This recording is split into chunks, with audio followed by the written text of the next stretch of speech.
রায়বাড়ির আকাশে তখন যেন এক অদ্ভুত শান্তি নেমে এসেছিল। মণিমালা প্রতিদিনের মতো ভোরে উঠে গোপালের সেবা করত, ফুল তুলত, ভোগ রান্না করত। কিন্তু সেই শান্তির মধ্যেই একদিন হঠাৎ অশান্তির খবর এলো। জমিদার বাড়িতে যে বামুন বউ রান্নার কাজ করত, সে আচমকাই ভীষণ অসুস্থ হয়ে পড়েছে। তড়িঘড়ি করে তাকে সদর হাসপাতালে নিয়ে যাওয়া হলো। ডাক্তার বললেন অবস্থা খুব একটা ভালো নয়। বামুন বউ বহু বছর ধরে রায়বাড়িতে কাজ করত। তার স্বামীও একসময় জমিদার বাড়ির জমিতে চাষের কাজ করতেন, কিন্তু একদিন মাঠে কাজ করার সময় হঠাৎ অসুস্থ হয়ে মারা যান। তারপর থেকেই বামুন বউ নিজের ছোট্ট ছেলেকে নিয়ে রায়বাড়িতে থেকেই রান্নার কাজ করত। সেই ছোট্ট ছেলেটাই ছিল বিল্টু। মণিমালা সকল কাজের লোককেই নিজের পরিবারের মতো মনে করত, তাই বামুন বউর অসুস্থতার খবর শুনে তার মন ছটফট করতে লাগলো। কিন্তু সে জানতো জমিদার বাড়ির বউ হয়ে একজন কাজের লোককে হাসপাতালে দেখতে যাওয়া সমাজের চোখে মানানসই নয়। তাই কাউকে কিছু না জানিয়ে একদিন চুপি চুপি সে হাসপাতালে চলে গেল।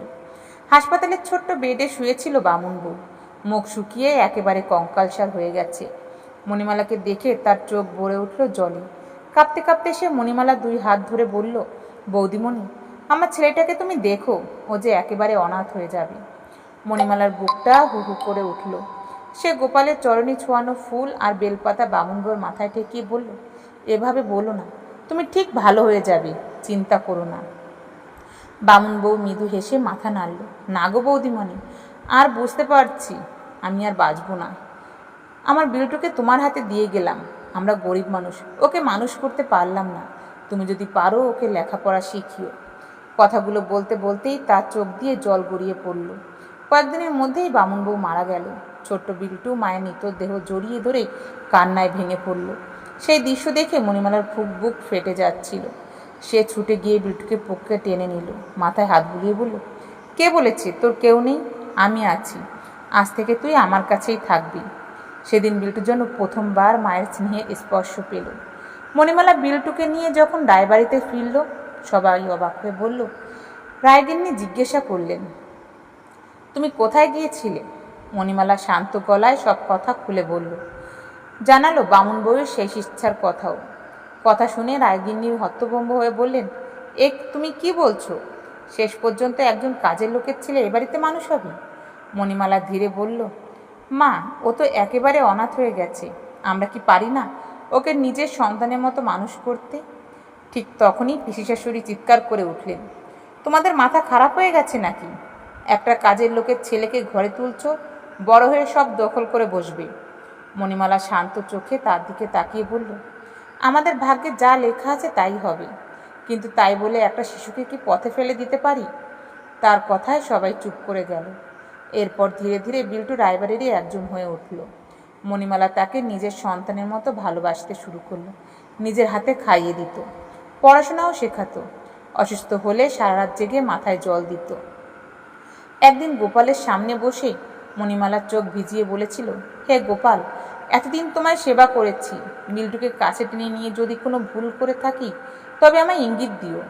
কিন্তু গোপাল যেন নীরব আশীর্বাদ দিয়েছিলেন, কারণ বিল্টুর আগমনের পর মণিমালার মুখে যে হাসি ফুটেছিল তা কেউ আর কোনোদিন কেড়ে নিতে পারেনি। রায়গিন্নি আর জমিদার বাবুও ধীরে ধীরে বিল্টুকে আপন করে নিলেন। ইন্দ্রজিৎ তো শুরু থেকেই তাকে স্নেহ করত।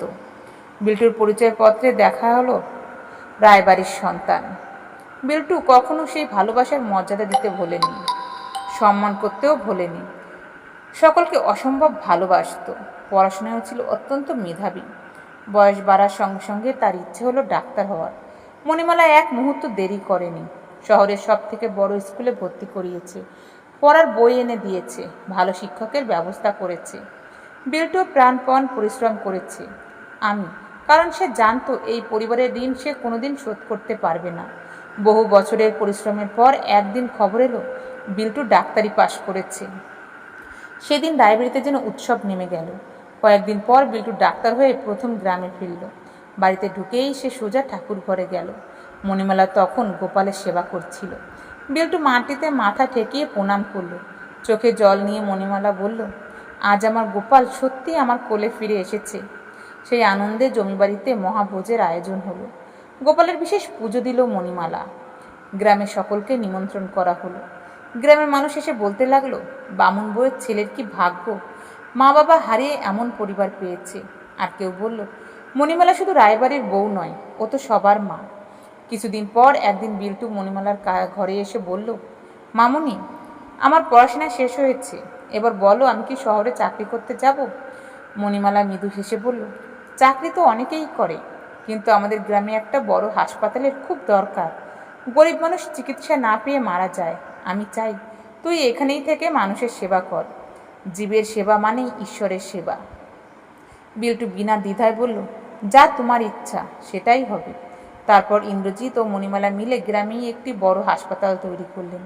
সেখানে গরিব মানুষের বিনা পয়সায় চিকিৎসা হতে লাগলো। ডাক্তার বিল্টু দিনরাত মানুষের সেবা করত। গ্রামের মানুষ হাত জোর করে বলতো, রায়বাড়ির আশীর্বাদ না থাকলে এমন ছেলে এই গ্রামের ভাগ্যে জুটত না। আর মণিমালা প্রতিদিন গোপালের সামনে দাঁড়িয়ে শুধু একটাই কথা বলতো, তুমি আমার কোলে সন্তান না দিলেও মাতৃত্বের পূর্ণতা দিয়েছ